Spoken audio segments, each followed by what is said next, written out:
Hello, and welcome to another video. I know it's crazy. I'm just checking levels here and such like that just to make sure it's all good, because this is for Miss McPherson. I'm actually doing school projects for my YouTube channel again, but I guess it's still educational. The business video was for not only my entrepreneurship class, but it can also help explain everything. Anyways, this is my English project, or how I would like to do a nice video essay about a book that I actually like. So, Extremely Loud and Incredibly Close is a book about Oskar Schell, a boy who cannot get over his father's death. He still grieves it, and he wishes to find out about him. And in his way of overcoming his grieving, is to finish that scavenger hunt or treasure hunt that his father had set for him. Now, I guess I can start with a summary. So that's basically the best summary I could do in brief explanation. So Oskar Schell is, yes, not able to get over his father's death. Actually, I should tell you, Oskar Schell's father died in the horrific, tragic event of September 11th, and yeah, he can't get over that. He plays the voicemails over and over that his father had sent to him a while ago. So he finds a vase and accidentally breaks it, finds an envelope that says black on it and has a key. And then he goes searching for what the key goes to, what black means. So, I mean, I don't want to spoil too much for you. So that's a good summary, as I would like to say. So I guess we can go over Oskar first. Of course, we're going to talk about the plot, but I'm going to start with a summary so I get you on your feet. So let's start with the character. So we're going to talk about Oskar Schell, the protagonist of this story.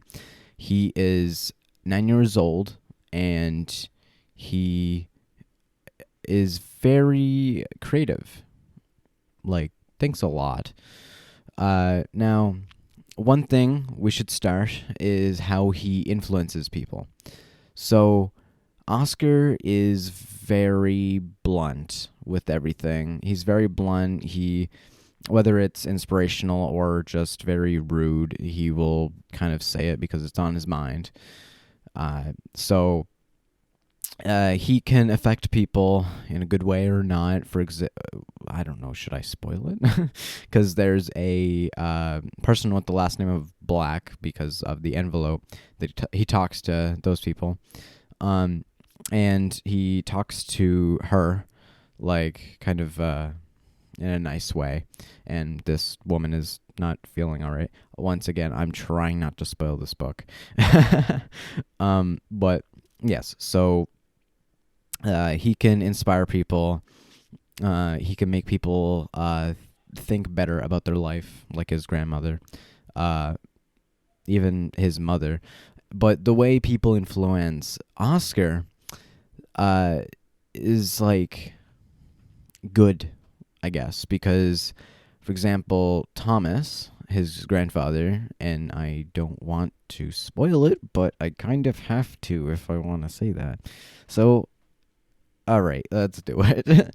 So, Thomas, his grandfather, helps Oskar get over the death of his father, which I believe his name is also Thomas. But yeah, his grandfather helps him overcome the death of Oskar's father. So he's able to think better about it, like still reminisce, but still not be in denial. So, and basically, Oskar is not too stubborn, but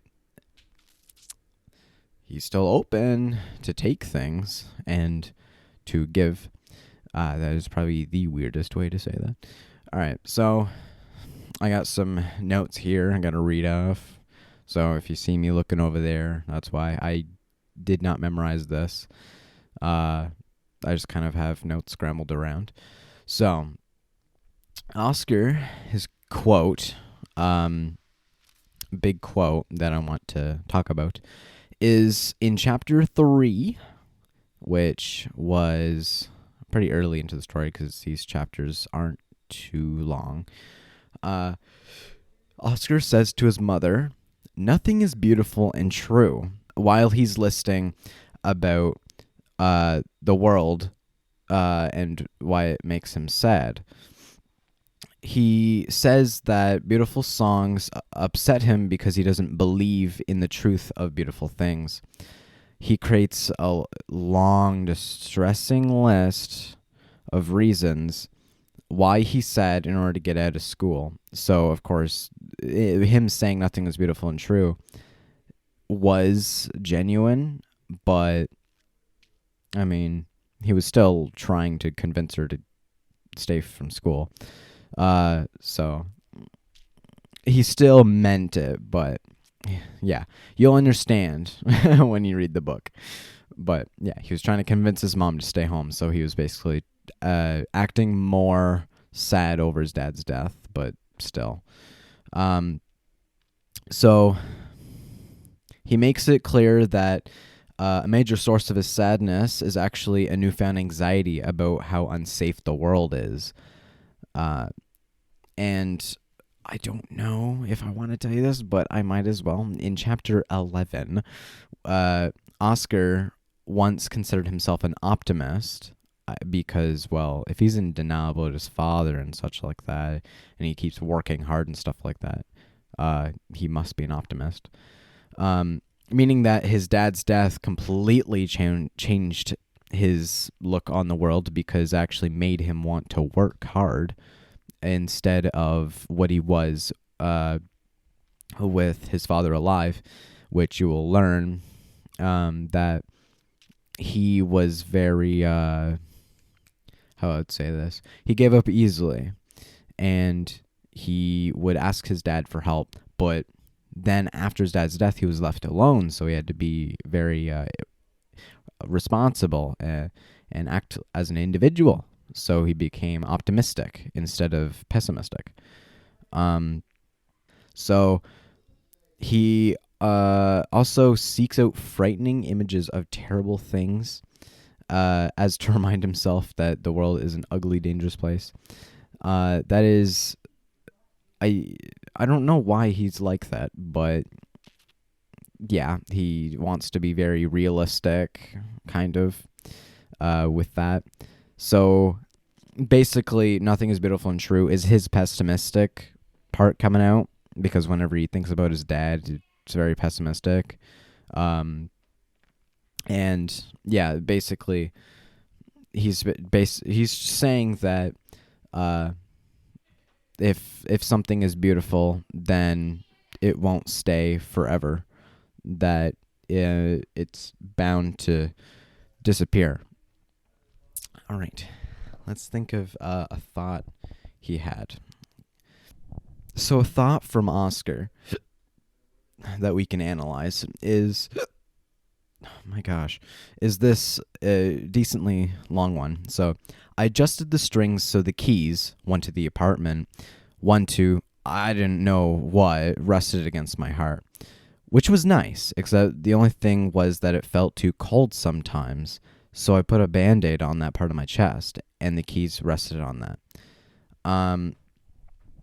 And he says this in chapter 9 when he describes his quest for the lock to the key that he found, and the key itself become the only things that make him happy.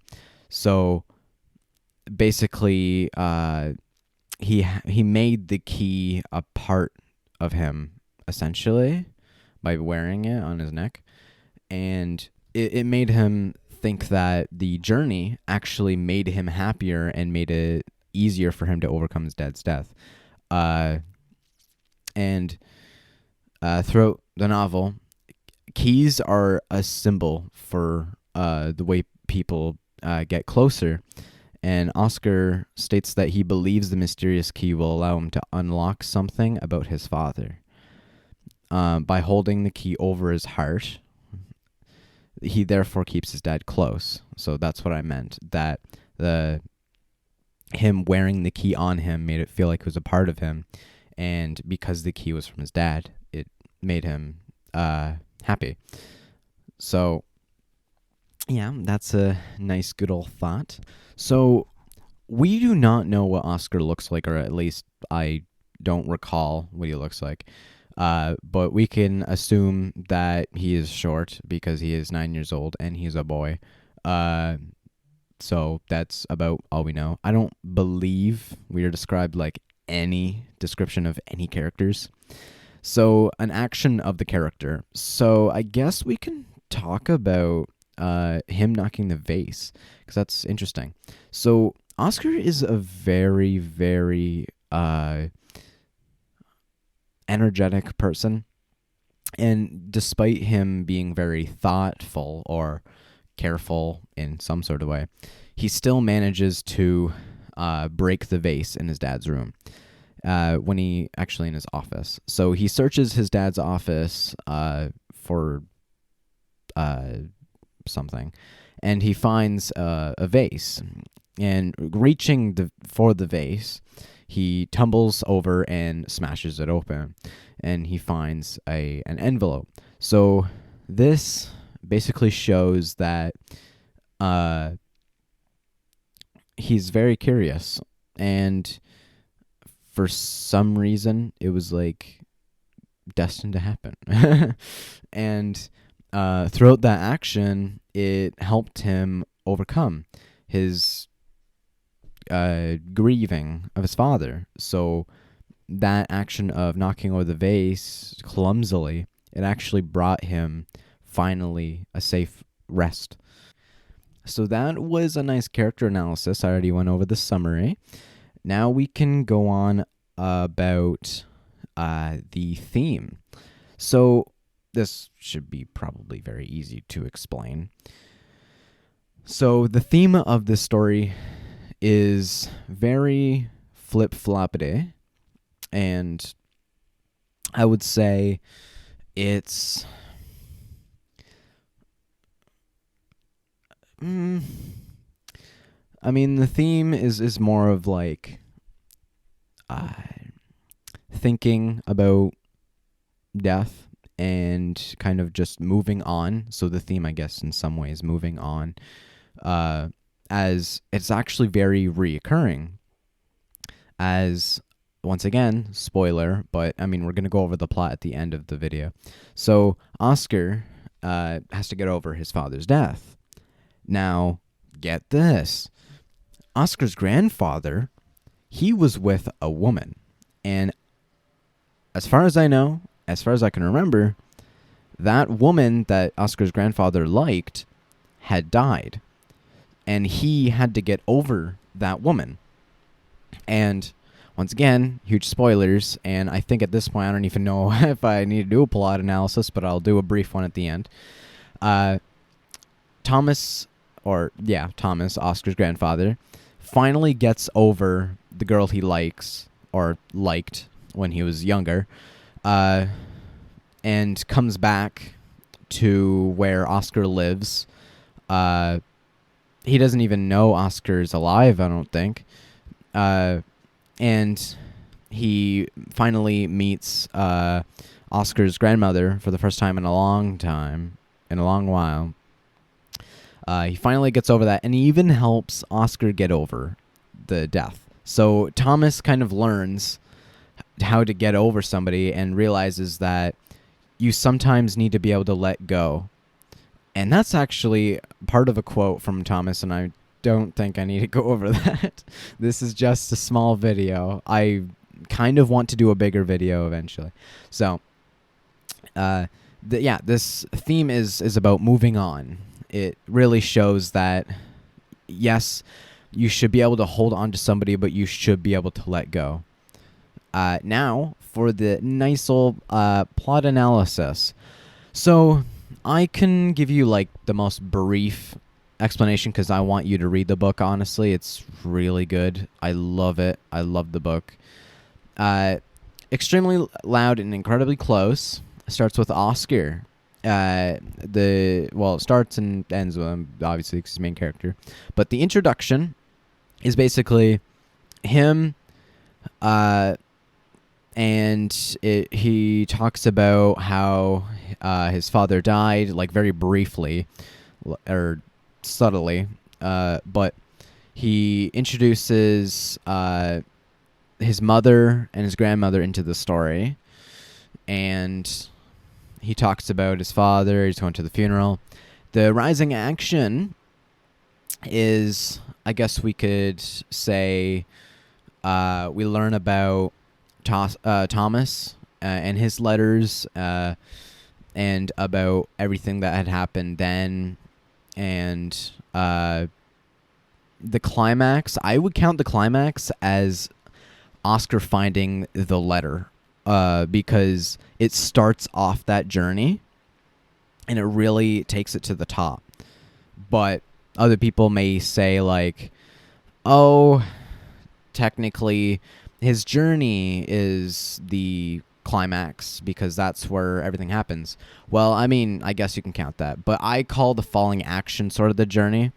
Or I guess you can say Thomas meeting Oskar is the climax. But I would personally say the climax is him finding the letter and going on the journey. Finding the letter that says Black on the back and has a key. He goes looking for people with the last name Black. And then the falling action is him meeting with his grandfather, some people that he had talked to on the way, I guess some people helped him, and the resolution, big spoilers, he finally gets over the death by visiting his grave. I believe they digged up his grave, and finally got over the dad's death. I'm trying to be subtle with this because I really want you to read the book, so I apologize if I'm not being too descriptive. I just really want you to read the book. It's so good. I don't want to just spoil it all.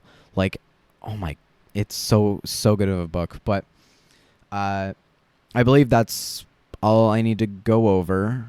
I went over the 4 segments: summary, character, theme, and plot. Once again, I'll probably make a bigger video, but I need to have this posted by tomorrow. I got to do the editing today. Don't worry, for people who are not watching this for the project, this is at the end of the video, so whoever was watching this for the project, you can click off now. I'll be start making videos. As you can see, the set looks really nice. You probably saw from a couple days ago in the business video, but we got a lot of hot sauce back there. But yeah, thank you so much for watching. Like and subscribe. Make sure to leave a comment down below. And yeah, thank you so much for listening to my summary. Peace.